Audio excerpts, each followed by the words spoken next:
Hello everybody, it's Miss Talhami, and welcome to one of your last Schoology lessons, distance learning.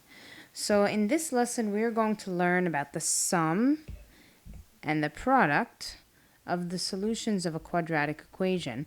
So remember, sum means it's a solution to an addition problem, and product is the solution to a multiplication problem. So our first step is to solve the following quadratic. So let's go with one of the ways that we know. Now there's many ways. In this situation, if it's factorable, we could try and factor. We can try and complete the square. We could use the quadratic formula. Now the first thing I always check is this factorable? So I'll list the factors of 24. 1 times 24, 2 times 12, 3 times 8, and 4 times 6. And if they have to multiply to a negative, that means they're different signs. But if they add to a negative, that means the larger is negative. So if I look at these pair of numbers, can I get a negative 5?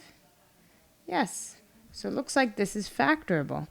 So I could do x plus 3 and x minus 8 as my two factors, or my two binomials. They're not the factors just yet.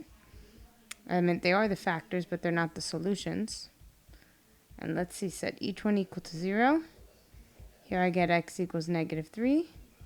And here I get x equals 8. So my two solutions to this problem are negative 3 and positive 8.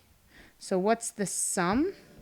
The sum would be negative 3 plus 8, which negative 3 plus 8 is a positive 5. And the product is negative 3 times 8, which is negative 24. Okay, so keep that in mind. We're going to get to that in just a second. Let's try it again here. So let me see if I can factor this. Now, if you remember, this is a factoring with the a term greater than 1. So I have to multiply the first with the last, and I get a negative 30. So I have to think of the factors of 30. I get 1 times 30, 2 times 15, 3 times 10, and 5 times 6. Now, if they multiply to a negative, the signs have to be different. But if they add to a positive, that means my bigger is positive and my smaller is negative. Is there a combination of any of these factors that give me a positive 7? Yes. That's negative 3 and positive 10. So if you remember, we split this into minus 3x plus 10x minus 15 equals 0. Remember, I did not change the original equation. Then I have to factor by grouping here. So my GCF here is the x. I get 2x minus 3. And the GCF in the next one is a 5. I still get 2x minus 3. So that, if you remember, this piece right here has to match, which they did. The 2x minus 3 matches, so we factor that out. We get 2x minus 3, and then we're left with x plus 5. So now if I tee off and solve, so there are my factors. Now to find my solutions.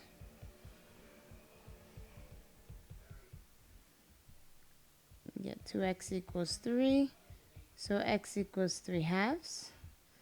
And here we get x equals negative 5. So then my two solutions here are negative 5 and 3 halves. I like to write my solutions from smallest to greatest, but it does not make a difference. So let me add them. Negative 5 plus 3 halves. So you can always use the calculator to help you here. Negative 5 plus 3 halves gives you a negative 7 halves.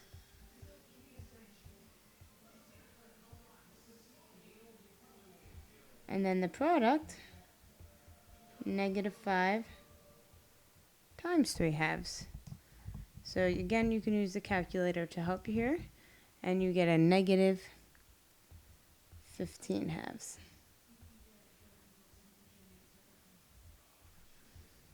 Okay? So now what I want you to notice is, yes, look how long it took us to just do 2 problems here. To just do 2 problems, it took us a while.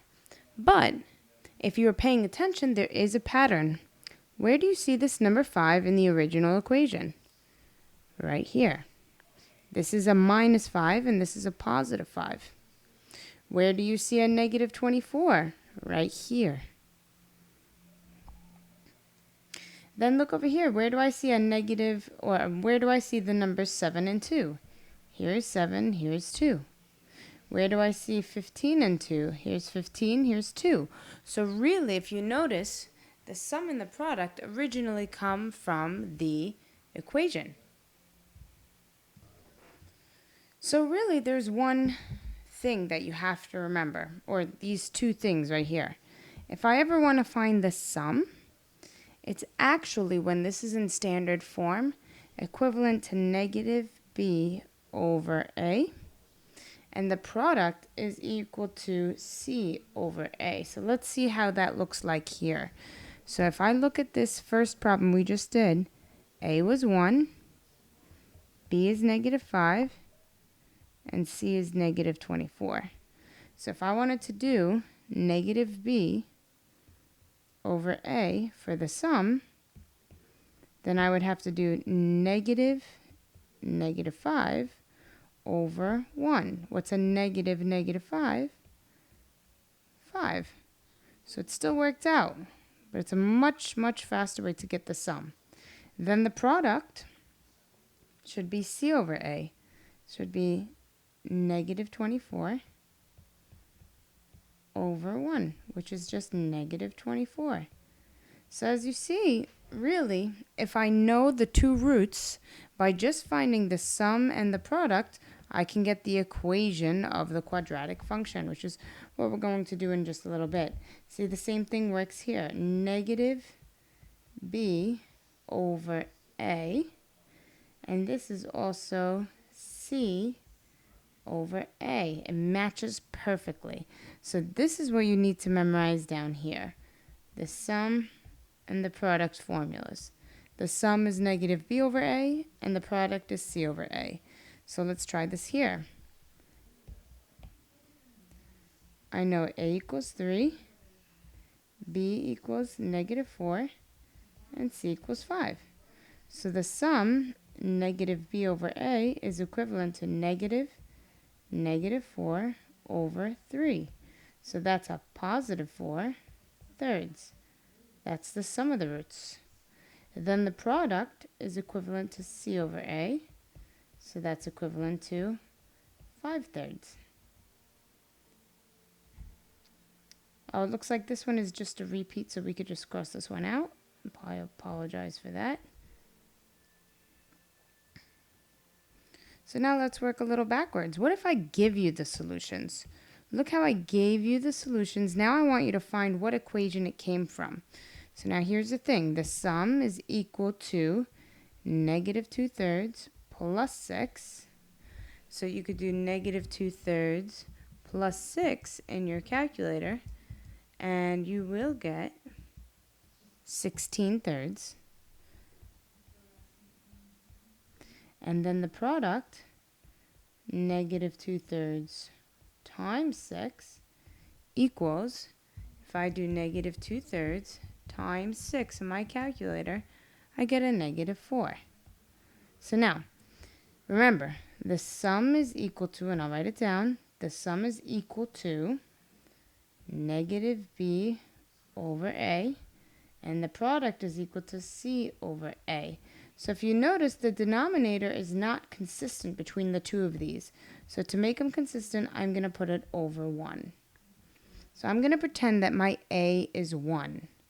What that means, if my a is 1, that means the negative b is positive 16 thirds. So what that means when I'm going to write the equation here, remember, it's ax squared plus bx plus c, right? So if I want to put in the right parts here, oops, let me change the color. Let's try green. So let's make a 1. Now, a negative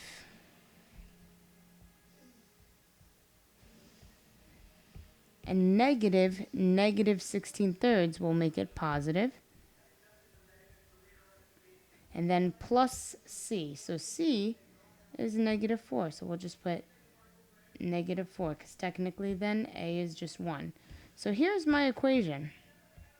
So y equals 1x squared minus 16/3 x minus 4. But I don't want fractions in my equation. So what I will do here is I'm actually going to take the whole entire equation. To get rid of the 3 in the denominator, I'm going to multiply everything. I'm going to multiply everything by 3 so that I can get rid of that denominator. So if I do that, I should get 3x squared minus 16x, because 3 times 1 is 3. 16/3 times 3, well, the 3's will cancel out. And then a -4 times 3 is -12. So here is the equation that will give us these two roots. Interesting, right? So let's try it again one more time. It even works when I have imaginary. So -3 plus 5i plus -3 minus 5i. So what happens here is the positive and the negative cancel out. You get that the sum is -6. Okay. And then the product, let's try this out. You know how to do this. Now, if you remember, one's positive, one's negative, so these are called conjugates. So it will work out here. So when I multiply, -3 times -3 is +9. Then here I'll get positive 15i minus 15i, so these will cancel out. And then I will get minus 25i squared. But I squared is -1, so really this is 9 plus 25, which is 34. So there's my sum and there's my product. So remember, now if you look here, -b over a, and this is c over a. If you look here, the cool thing is that their denominators are both 1. So you actually won't have to do any changing to the equation, because for both the sum and the product, a was 1. So you could just leave it that way.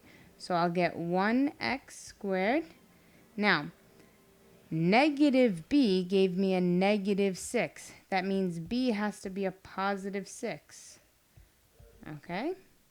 And then my c term from the product is 34.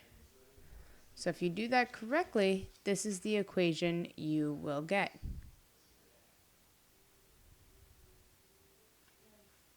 So soak that in for a second. See how that worked out for you.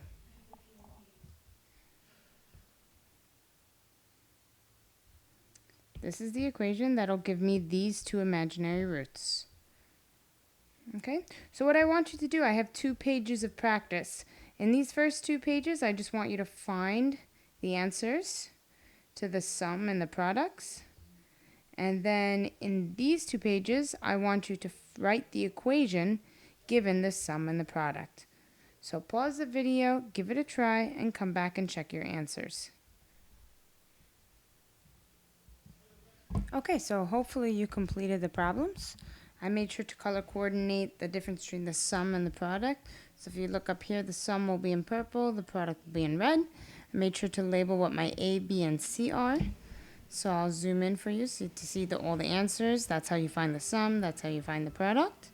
It's helpful because it's actually a lot faster way to find the equation of the quadratic function without doing all the backwards work from the roots all the way to the equation. So you'll see that on the next page. So that's what's convenient about finding the sum and the product of the roots.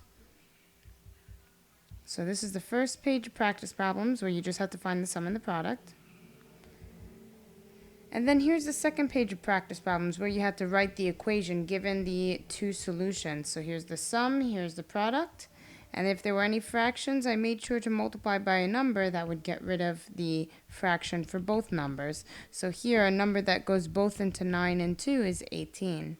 Here, a number that goes both into 15 is 15. And then for the remaining problems, you did not have to find a number that goes into both of the sum and the product because they both end up being integers. So you could just use them in the equation because it's over 1. So 1 would be our a value. Okay, great. So if you have any questions, make sure you reach out to me. Don't forget your Castle Learning assignments. And have a great day, everybody. You have one more lesson after this, so hang in there.